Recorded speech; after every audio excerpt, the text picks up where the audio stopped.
Hello, hello, hello, everyone. It's good to be back with you. It's 2018, and you are listening to the SUNY Broome Republicans with your two fantastic hosts. That's myself, Michael Voss, the Dragon of the Southern Tier. And Michael Woodward of the SUNY Broome Republicans. That's right. We're both back with you, and we're having a great time. We're glad that we're back with you. I hope everyone had a great holiday, of course. And we've changed up a few things. Hopefully everyone's going to enjoy it. We're going to have video going. Hello, everyone on the video. Hello, everyone. And we're going to have the audio as well. So we're looking forward to that. And please do let us know what your thoughts are about it. We'll try and improve it every single day and every time that we do the show. Now, we've got the studio all redone. How do you like the new studio? I love it. I think you did a wonderful job moving it and how you have it set up, the video, everything. I like it. Yeah, and we're set for guests now in studio. Oh, yes. Looks a lot more professional as well as a little bit more manageable for me. Oh, yeah. Well, manageable is always good. Yeah, there's a lot of little bits of technology that I have to work with here. Yes. So it helps out a lot. With that said, though, let's... the holidays have been good. I know everyone's still... when SUNY Broome comes back, when? 29th. The 29th of January. Okay. Yes. And I hope any students that are listening out there, hopefully you don't have any holds and your schedule is where you want it. You have the teachers that you want. And by the way, everyone, just in case if you're not familiar, if it's your first year, second semester, whatever the case is, remember to check out ratemyprofessor.com. It'll have all your professors on there. If you have any questions, any feedback from any other students, it might help you out as far as further down the line when you're actually searching for courses, because there are some professors out there that are to be desired. Well, some are better than others. Yeah, of course. absolutely. It's like anything else in Yes. life. So that's always a good thing. Yes. And by the way, I should also throw in there, since we're talking about that, we are not paid in anything that we speak about. So if you hear us recommend or mention a program, a product, whatever it may be, it's not because anyone's paid us for it, No. although that would be nice. Oh, absolutely. But it's just because that's what we want to talk about, or that's what we want to mention. So always some shout outs to different businesses locally, different programs, but no one's paying us for that. No, we have no sponsors at this point. However, for example, Rate My Professor, for me, it's got to be informational for the other students that are out there. Never hurts. Absolutely not. Absolutely not. And again, for any of you that don't understand the word holds, that means that either maybe if you're going to be living in the dorms, if your vaccinations haven't been turned in, that'll put a hold on. If you owe money from the previous semester, that'll put a hold on there. And you can look at all that on right online on SUNY Broome's website. Yeah, and it'll be able to tell you everything. Yep. Now, I wanted to, with that said, and looking forward, there's been a lot that's been happening since the beginning of the new year. Oh, yeah. There have been, some interesting developments. Oh, yes. Locally, nationally, internationally. One of the biggest things, though, has to be what just happened on January 7th. Talking about the Golden Globes. Golden Globes, Oprah Winfrey. Oh, Yeah. yes. Now, I know this is something that's probably going to be a lot of attention for a lot of people. They'll be more familiar with it, especially if they're a little bit younger, like most of the students at SUNY Broome probably heard about this. Many of them may even think it's a great idea. And to be specific, we're talking about Oprah Winfrey at the Golden Globes. Yes. Made a speech, and many of the left and the media fell in love with the speech, so much so that they're saying that she should run for president. It was a very good speech. I watched the speech, and let me go a little further than that. I actually grew up watching Oprah Winfrey with my mother at times. She's always done a wonderful job as far as a talk show host. And the speech itself was very emotional, very, very well thought out. And it hit home with a lot of people, especially with the whole situation that's going on with the sexual harassment. And the way that some men use their power and authority against other women in the workforce, and especially with people like Harvey Weinstein. Well, let's get this. Obviously, this has been going on since the last quarter of 2017. Yep. And one of the big things, of course, is women's sexual assault. But one of the problems I have, let's really get into this. So, first of all, it's a great speech. Yes. Which means she had a speechwriter. Obviously. Everyone at Golden Globes, they always have speechwriters. That's not to say that they're good or bad writers. It's speech writing. So she was able to read a very good speech. Yes, she could read it.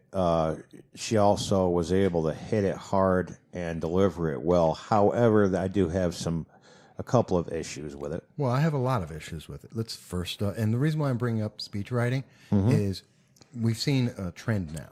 Yes. And we've seen President Obama do this.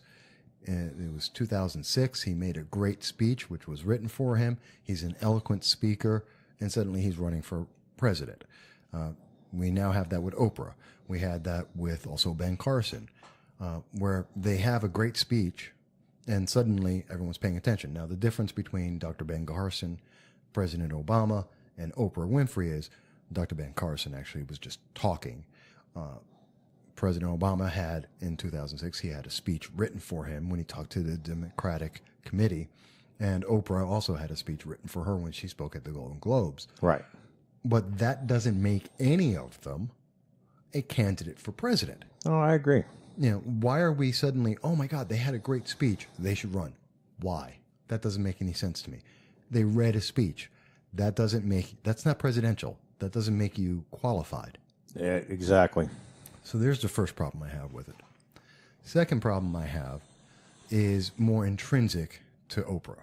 And that is, what do we know about her? Oh, you mean the talk show mogul, the multi-billionaire? Well, that's all we know. Exactly. She's black. She's a woman. She's a TV celebrity. Right. Okay. And what else? Okay, so what else do we know about her? We don't. Exactly. Well, I should say she's a Democrat. Right. She is a Democrat. Fantastic. And so what? None of this is worth someone being a candidate for president. Those aren't. Being a woman doesn't make you a candidate for anything. True.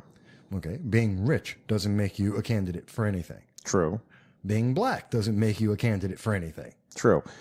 However, the one thing I will say is she's always said that she came from nothing, built herself up, which I respect that. I respect that a lot. However, when she had her speech, there was one quote in there that really turned me off. And what was that? Well, when she said that her mother worked or cleaned houses for a living, worked her fingers to the bone, just like my mother and father did as well. Lots of people. And then she mentioned that she was sitting on the linoleum floor. That kind of torqued my screws because everybody had linoleum floor back in the 60s, 70s, and 80s. Big deal. Exactly. So I don't get it. What's the point about the linoleum floor? The way that she looked at the crowd when she mentioned that, yeah, to me, she was trying to make a point of how poor she was. Well, in this day and age, everybody's got porcelain floor.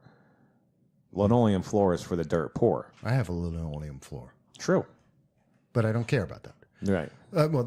And I understand that's a concern you have. To me, that didn't matter. Right. Because I don't care about that. And it didn't matter. It's meaningless to me. Right. In my view about her. The thing that got me upset, besides the fact that all of the things people are saying make her presidential are meaningless.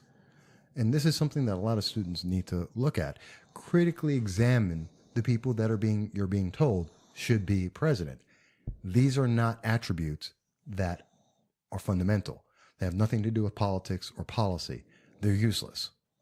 So, but the other thing that gets me, it makes me really nervous about her running and why she's running, is where does she stand? You know, that's an interesting thing because I'd like to know how many schools has she built in the United States? 1. How many in Africa? 1. They're both in trouble. Yeah, isn't that interesting? Well, And that's what some people would say. Well, she's very generous. So what? Yeah, exactly. Well, That's not an attribute. Okay, she gave away. This is what she's known for. You go on her show, and she gave away stuff. You got a new car. She would build people a house or something. Fantastic, but that's not a policy. You can't give everyone in America a car. You can't give everyone in America a house. You can't give everyone in America health care. The economy does not work that way. that's true, but here's my question, though, as far as her giving away so much on her show. How many of those were tax write-offs? Oh, all of them. Oh, so it's a tax write-off.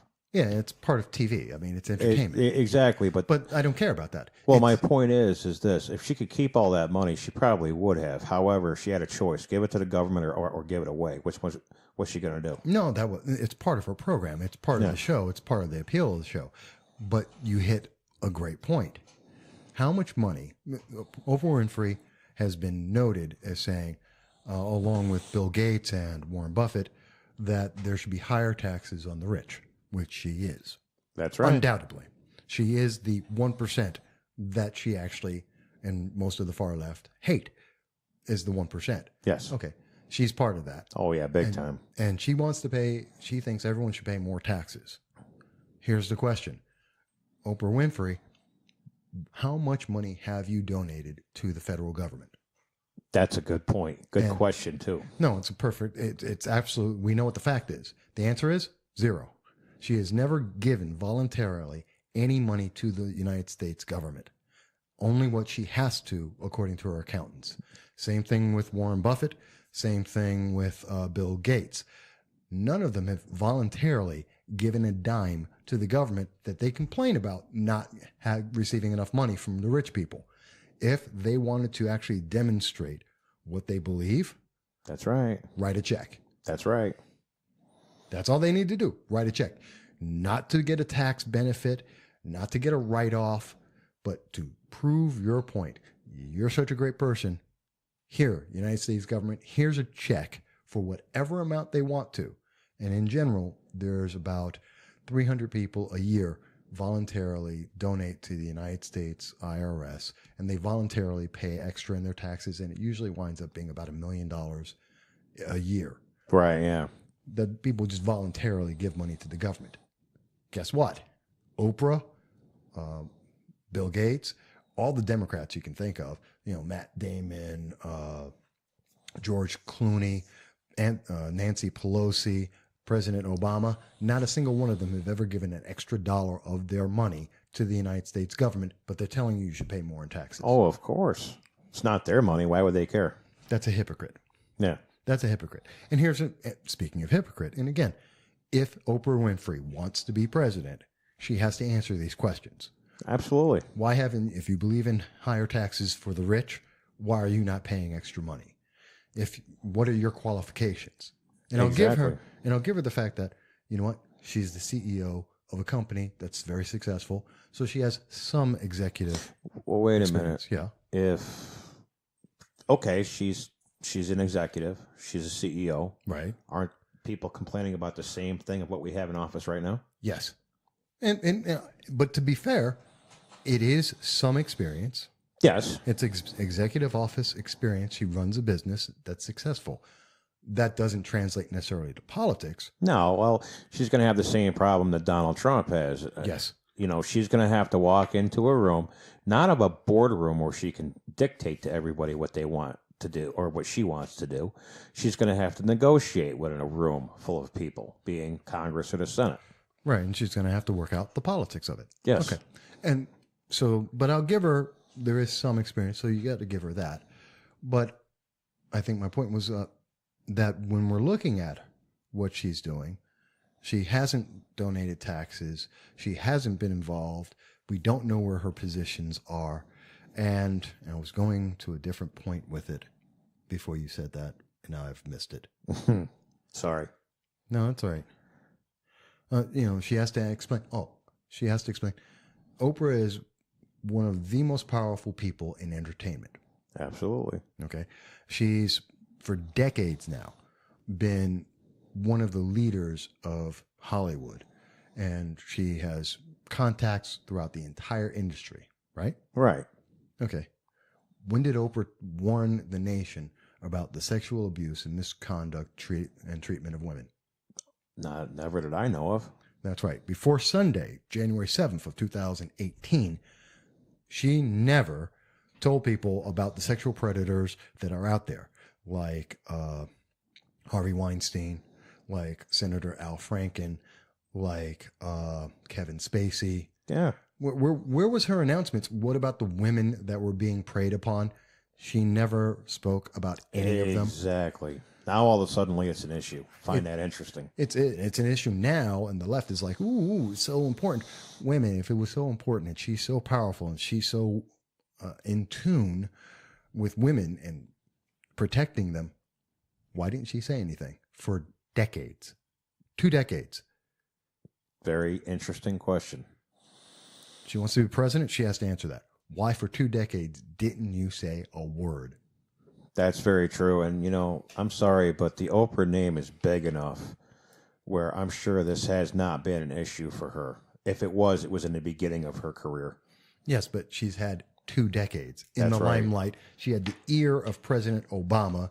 She's been involved with Democrat politics and connected to them. She's raised money for the Democratic issues. She has. So she can't say that she doesn't. She's lined up other entertainers to be able to donate for the Democratic Party. She can't say she didn't have access to people to be able to do things. You're absolutely right. And this is why it's important for all the other SUNY students that are listening to this. This is the critical thinking that comes into politics that you have to have.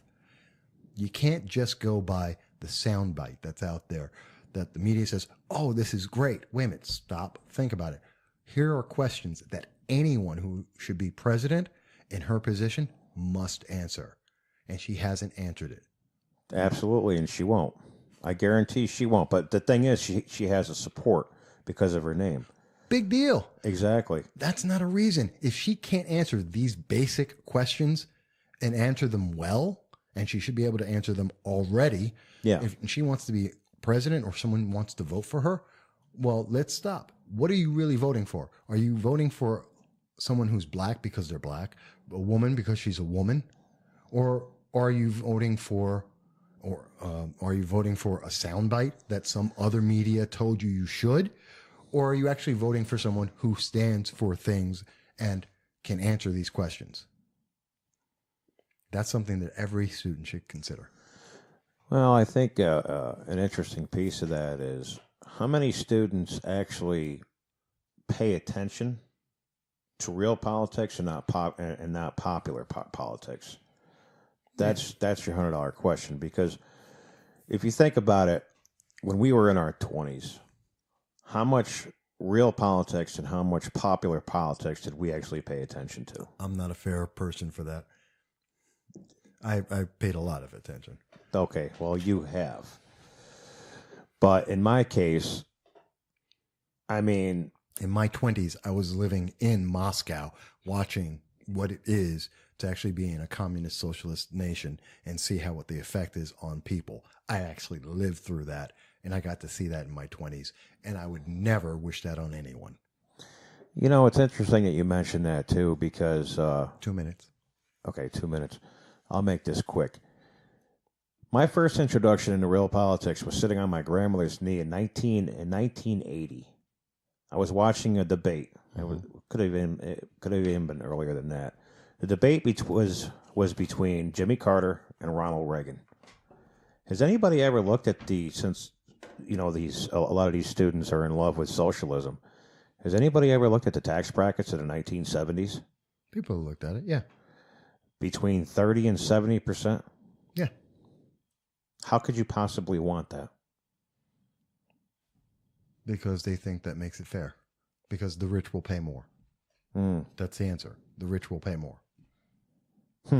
Of course, it means everyone pays more, and it means that there's fewer businesses and you get paid less, and there's a lot of ramifications to it. But that's their answer is, well, the rich need to pay more. Right. Anyways, we're getting off the point here, I think. I think a lot of the students now are just looking towards popular politics? What's in entertainment? What's in the headlines when they look through, say, if they're waiting in the grocery store line? But that's not politics. That's popularity. Exactly. Not the same that's thing. what they're looking at. But it's not the same thing. They're not even close. Not even close to being similar. There's nothing about that. Whoever's popular, Oprah is not saying Oprah Winfrey doesn't solve North Korea. Saying Oprah Winfrey doesn't resolve ISIS. It doesn't resolve Brexit, the trade deficit. It doesn't answer balancing the budget. Saying she's Oprah Winfrey, she's black, she's rich, she's a woman. Wait a minute. That doesn't answer anything. She has different networks and businesses and like that. And since we're on the subject, where's all of her stuff manufactured? Some of it in the U.S., some of it overseas. Exactly. So evidently we know where she stands on trade. No, we don't. Well, no, it's not clear. No, it's not. Well, I'd like to know what the percentage is of what's being made overseas and what's not. So obviously she's in the cheaper labor. Who isn't? It's a business move. Exactly. She's a businesswoman. Yeah, but that doesn't answer anything. Exactly. And that's the problem. But now we have to go and take a quick break because we're over. Okay. We're going to make up time for that in the next segment or so. But let's first take a quick commercial break, everyone. We thank you for joining us here in 2018. And we're going to be right back with a little bit more of our program.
Hi, everybody. We're back. And yes, we have Lord Vader. He's out there and he's vaping away. But in case you didn't know, it's not actually Star Wars. This is the SUNY Broome Republicans with your host, Michael Voss. And Michael Woodward. That's right. However, yes, he picks on me about the vape, but I'd like to say to everyone that I have not smoked a cigarette in 6 months. Yes, but cigarettes don't make as much sound on a podcast.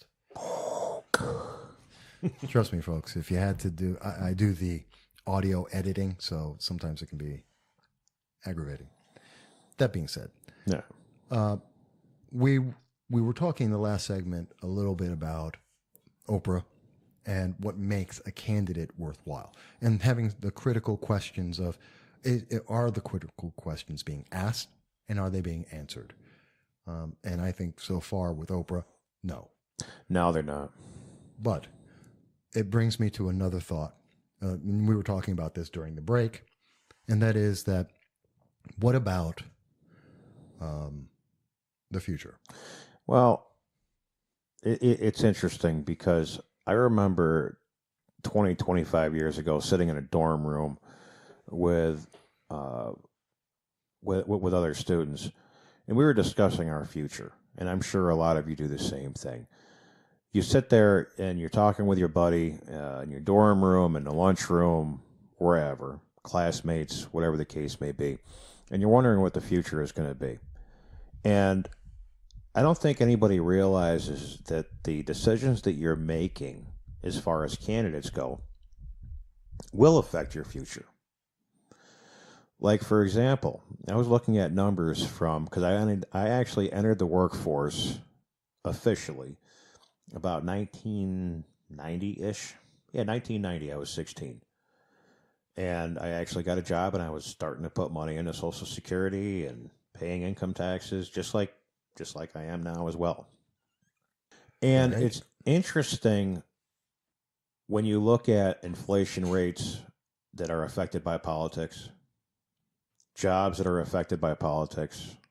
Everything's affected by politics. Everything is Always. always, and a lot of people think that politics doesn't affect so much, but it does. Its hand is in everything.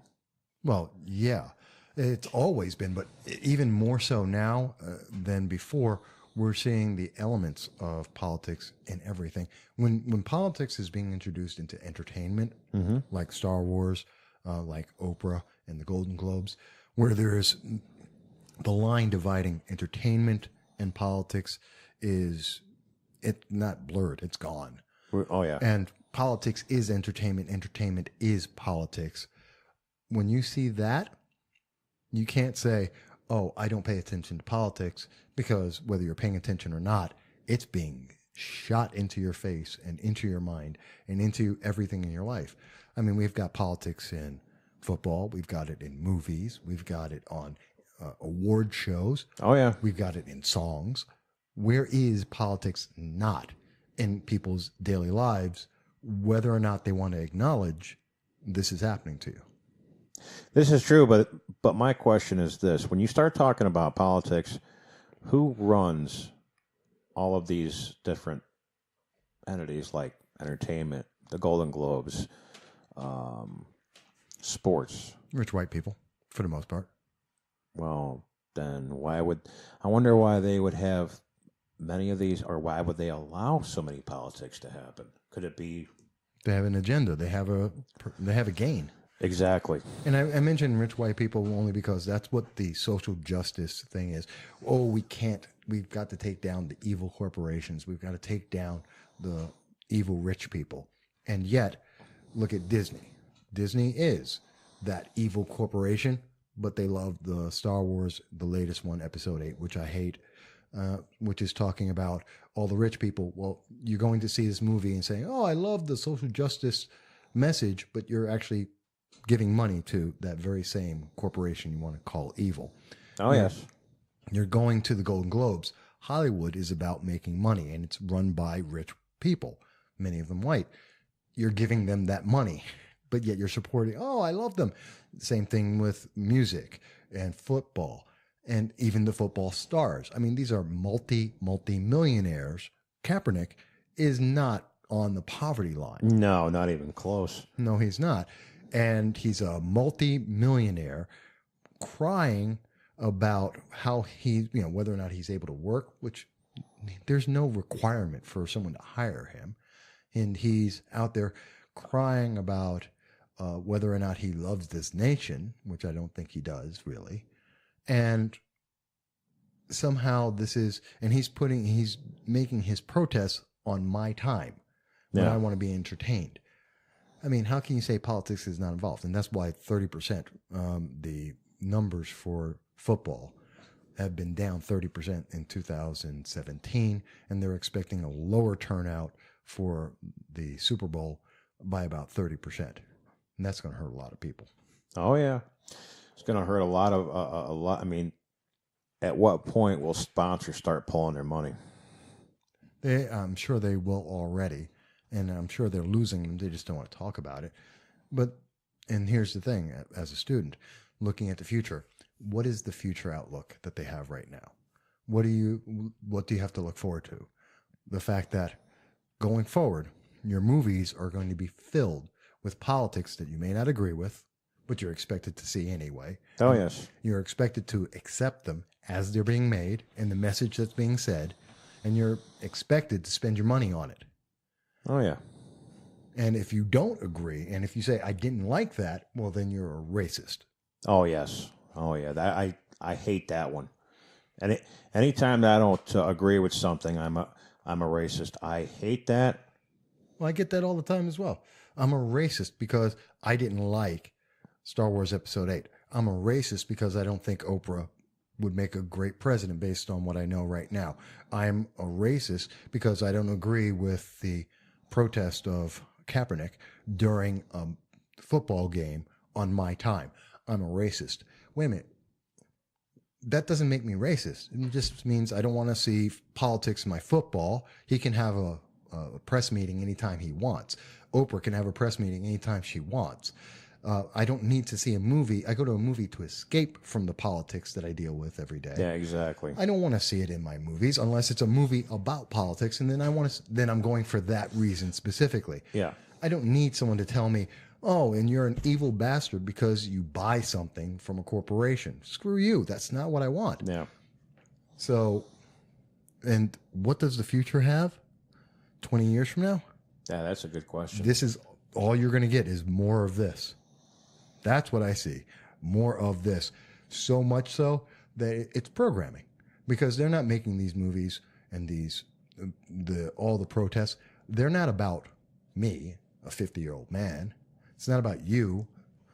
It's about the kids who are watching this. I have to agree with that, because here's the thing. 25 years ago, in 1990, Reagan just came out of office. Bush 1 took over. And the social justice thing, by the way, back in 1990, everybody in Binghamton was doing very, very well. It wasn't until Clinton took over is when the social justice thing came up. No, it's been going on for a while. Yeah. Which is, he took over about, 93, 94? Yeah. So everything changed after that. However, we know how Bill Clinton sticks on the whole sexual thing. Well, that's a whole different subject altogether. But that's not relevant right now for... Yeah, that's true. No. But we're also coming up on the next break. So let's take a moment. And then we're going to come back with the next segment. Hopefully this has been interesting for everyone. We're looking forward to your comments. By the way, you can make comments to us. Let us know what you think. We can always improve the show, and we always want to hear your feedback. But we'll be right back in just a moment.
Hello, hello, hello, everybody.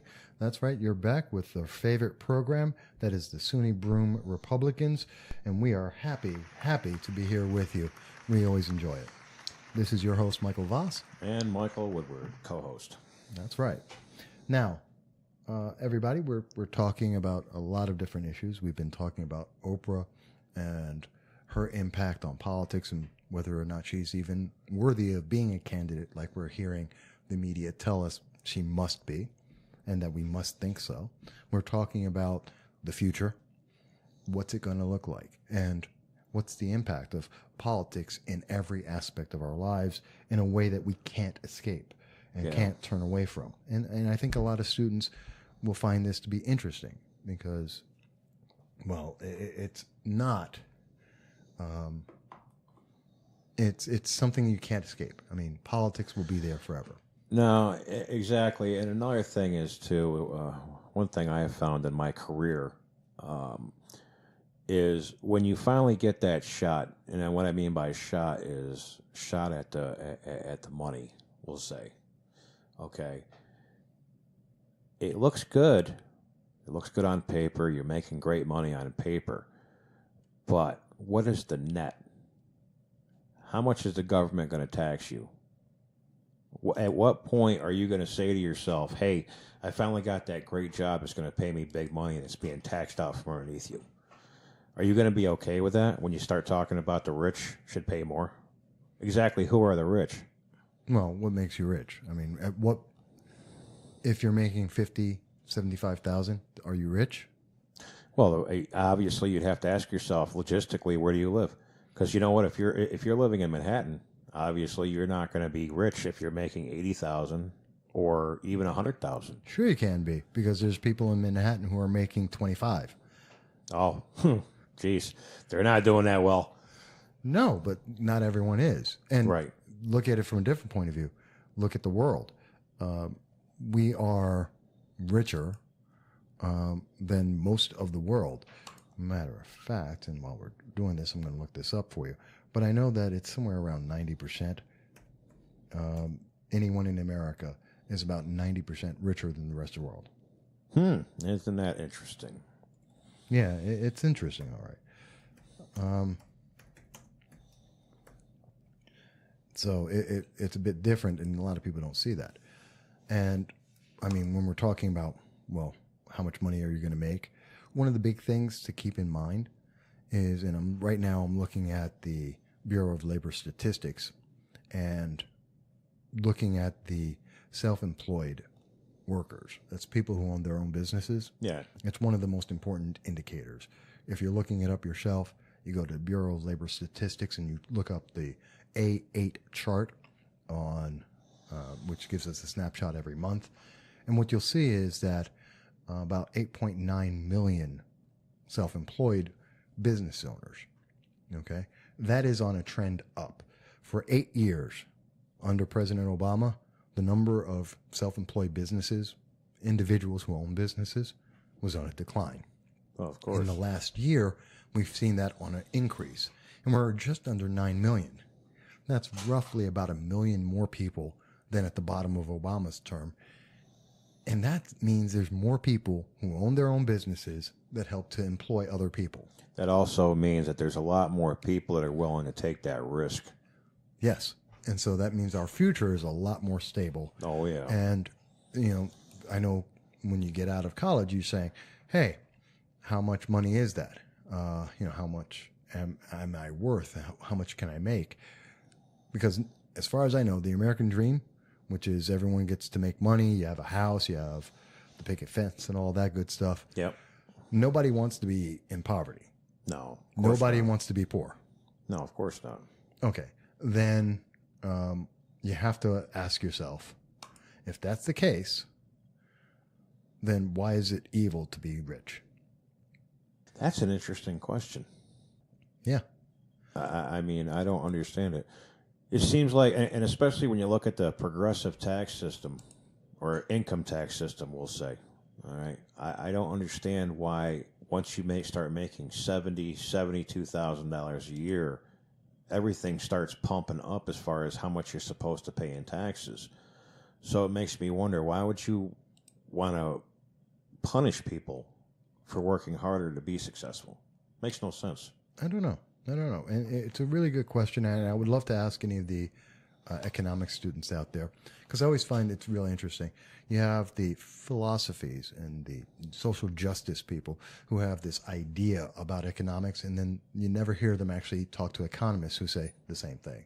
Because economists say, well, here's how the economy works. And here on the other end, you have them saying, well, this is how it should work. Well, that may be true. That may look beautiful on paper, like minimum wage. Yeah. You know, let's raise it up to 15%. Fantastic. Except everything else goes up with it. Great example is, let's look at what Walmart did. They increased the minimum wage of their workers to $11. Right.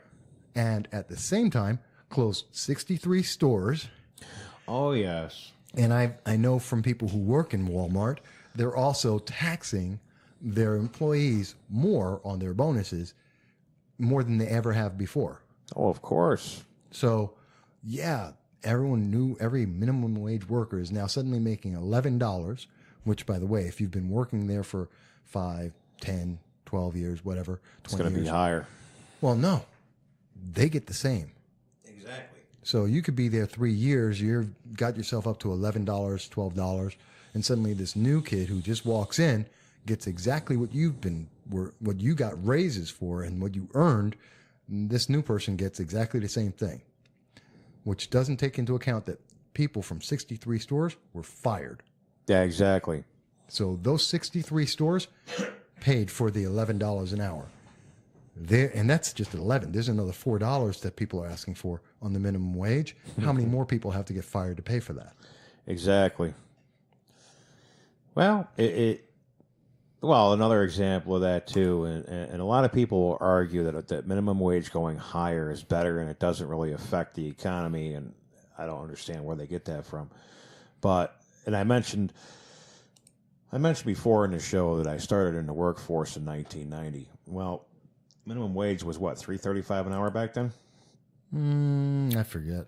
And the normal value meal at McDonald's was about $2.50 to $2.99. Something like that. How much is it now? Well, it's About $8. Yeah. Well, I've never, and here's the thing I never understand. I've never actually made minimum wage in my life. Well, I did for a short time. So I don't understand it. And I've held a lot of jobs in my lifetime, but. Oh, by the way, I did, if you go to the site globalrichlist.com, you are able to put in various countries, your income, and then an annual income, and it'll show you how rich you are compared to the rest of the world. And I just said it, for the U.S. dollar, earning $25,000 a year. Okay. Poverty. Okay, Poverty yeah. in the United States. And that puts you in the top 2% of the world. Are you serious? According to their data, you're in the top 2% of the world for being in poverty in the United States, which tells you how high the quality of life in the United States is. Then, and there's something that you don't hear from the far left. No, because they want to say, I think a lot of it has to do with agenda control, power, obviously. Yeah, to make $25,000, that would put you in the top 120,215,207 richest person in the world. Jeez. Compared to the rest of the world. Okay, that's at $25,000. And people say how bad things are in this country. That makes no sense. Okay, here, and this is based on U.S. dollars. So just to give you an idea, and just to make it even a little more interesting, I'm going to see how much if you only made $2,500 U.S. How rich are you compared to the rest of the world? How much? You're in the top 34% of the world. Oh, wow. Okay, so how far do you have to drop before you start catching up with the rest of the world, since this country's so horrible? Oh, yeah, we're so evil that someone in the United States making $2,500 is richer than 60% of the world. I mean, you can't tell me that the quality of life in America is so horrible and we're so evil and horrible that at $2,500, you're making more than 60% of the world. Okay? Yeah, exactly. Let's see. If we went down to $250 American and compared that to the rest of the world results, and again, this is, it's an internet list, but this is, this is the data. Sure, yeah, I want to try that again. Well, it won't give me 250. What? I don't know why it won't give me the answer on this. It may be frozen right now. I've got a couple of programs running. But, it just says something when you're looking at the world and you're suddenly saying to yourself, gee, that little bit of money is enough to make me rich everywhere else in the world. Interesting. Yeah. It's just insane. It's just insane. Oh yeah. Well, I think the mentality is And to give you an idea, $1,000. If you made $1,000 a year, U.S., you would be still in the top 58% of the world. 42% of the world would be poorer than you. 58%. And then they wonder why so many people want to come here. You can't be doing that much wrong that if you made $1,000 in a year, you're still in the top 58% of the world. Yeah, exactly. Well, I think too many people in this day and age have become so materialistic. Well, my thing is, and it's not materialistic to say that we have a great quality of life. Yeah. But if you listen to the far left and the message in the media, they're telling you that, oh my God, we're so evil, so horrible. Wait a minute. If you made $1,000, you're richer than the rest of the world. Right. Yeah. And, more than half the world makes less than you. Yeah. Why are we evil? There's almost no one in America who's not richer than everyone else in the world. But they won't tell you that, because you have an iPod, you are worth more than just about half the world. If you can go to Starbucks and get a latte, you are stupidly rich compared to the rest of the world. And so when you turn around and tell someone else they're evil because they have had success, it is hypocritical at the base level. But no one's being honest about it. No, of course not. You're not hearing that from the left. You're not hearing that from progressives. That, wait a minute, at the very base, you got a latte, you are rich. You're able to have an iPod, you are super rich compared to the rest of the world. Well, the progressives are all in love with the idea of socialism, where everybody just plays on the same playing field. Yeah. Well, for us to get onto the same playing field, yeah, everyone in America would have to make about $1,000 a year. We're richer than 58% of the rest of the world at $1,000. Yeah, according to this list. Yeah, and even if you want to give it an extra 10% one way or the other, say the list is off by 10%. I mean, still, even at $10,000. Yeah, exactly. If you said $10,000 was more realistic, okay, fantastic. It's 10 times. Okay, still at $10,000, we'd be richer than half the world. Tell me, how much do we have to lose for everyone else to gain? Right, and I don't know. I think another point I'd like to bring up as well, and I mentioned again. Yeah, in a minute that we have left. Oh, maybe it's just for another time, because it just goes with the progressives again. But I'll mention it at the next show. Well, again, this is a show. This episode, I think, is about critical thinking. Look at what's being said to you. Well, the thing is what's being said to you, the politics and everything else. However, 20 years ago, I remember there was an actual article that was out there on the radio that in 20 years people were going to only work 20 hours a week. Here's my question: what happened? And the progressives have been, for the most part, have been in control since then. Now, I don't remember that commercial, and it sounds ludicrous on its face. But if we find it, we'll bring it up and I'd be happy to talk about it. But we are out of time on this episode. We thank everyone for checking it out. Hopefully, this has brought some critical questions to your mind. If it has, let us know. We'll be happy to discuss it with you. We'll even get Vader to answer your questions directly, maybe even call you up and put you on the program. We're looking forward to everyone coming back to SUNY Broome on the 29th. And until then, we're going to wish everyone well. We're hoping 2018 went well. Look at the video, send us your tweets, send us messages. We're always happy to hear from you. But with that, we're going to take a little break. Actually, we're going to step out, and we'll be back at the next show, which will be starting up in about a week. Yes. Okay. And with that, we thank you. We'll talk to you again soon.